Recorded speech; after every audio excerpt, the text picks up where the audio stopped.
After 6 weeks, Stock Madness has concluded. We've crowned our champion, and it happened in dramatic fashion.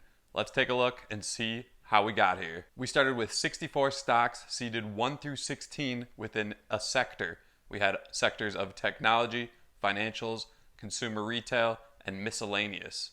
These stocks then faced off head-to-head in weekly matchups, with the better performing stock percentage-wise that week moving on to the next round. We had rivalries, we had upsets, we had blowouts, we had dramatic finishes, buzzer beaters, and finally, we have crowned our champion.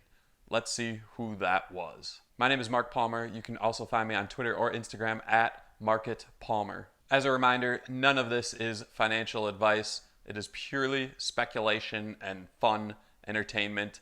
We are just doing this to see what would happen in the short term with these stocks, and that typically is not a great way to make investment decisions anyway.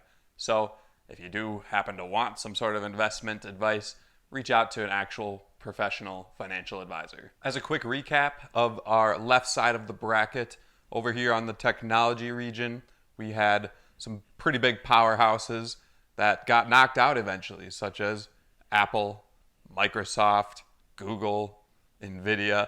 All of those got knocked out, and it ended up being Meta Platforms that won the technology region. They went on to the Final Four. Our financials region was a bit of a bloodbath. There was a lot of rockiness in the market, especially in that sector.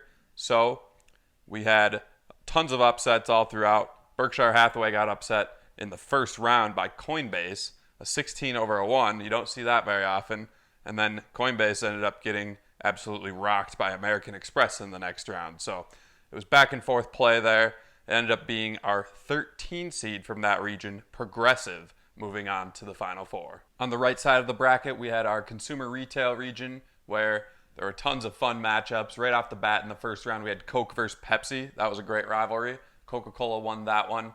We had Home Depot versus Lowe's, also a fun rivalry. Home Depot took the crown in that one. All throughout, there were interesting head-to-head matchups like Tesla versus Disney. Disney won that. Nike versus Disney. Nike came out victorious there. Coca-Cola ended up defeating Amazon in the second round, knocking off a big powerhouse. After all that was said and done, Coca-Cola went on to the Final Four from the consumer retail region. For miscellaneous, this was kind of a mixture of healthcare, communications, other types of companies like that, energy, and we had another 16 seed defeat a 1 in this region. General Electric knocked off ExxonMobil in the first round.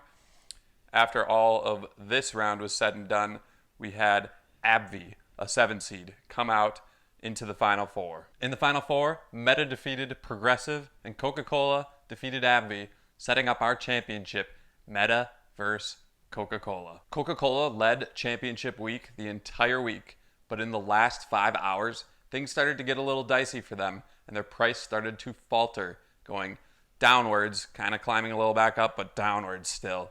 Meanwhile, Meta Platforms, on the other hand, who was not having a great week going into that moment, started to rocket upwards in the last 5 hours of the week. So suddenly, we had a dramatic shift in price action for each of these companies, and it ended up leading to a different champion being crowned than what the trend was looking like the whole week. Ladies and gentlemen, Meta Platforms is our first ever Stock Madness champion. They knocked off Coca-Cola in the championship by a margin of 0.64%. There you have it, folks. That was our final week of our inaugural Stock Madness tournament. Meta Platforms came out on top. We had so many great weekly matchups. It was a fun time. I hope all of you enjoyed following along as well. Keep in mind that I do post other content on this channel, so be sure to like and subscribe to that. Stay tuned for further content in the coming weeks, but thank you once again for following along, and we'll see you next time.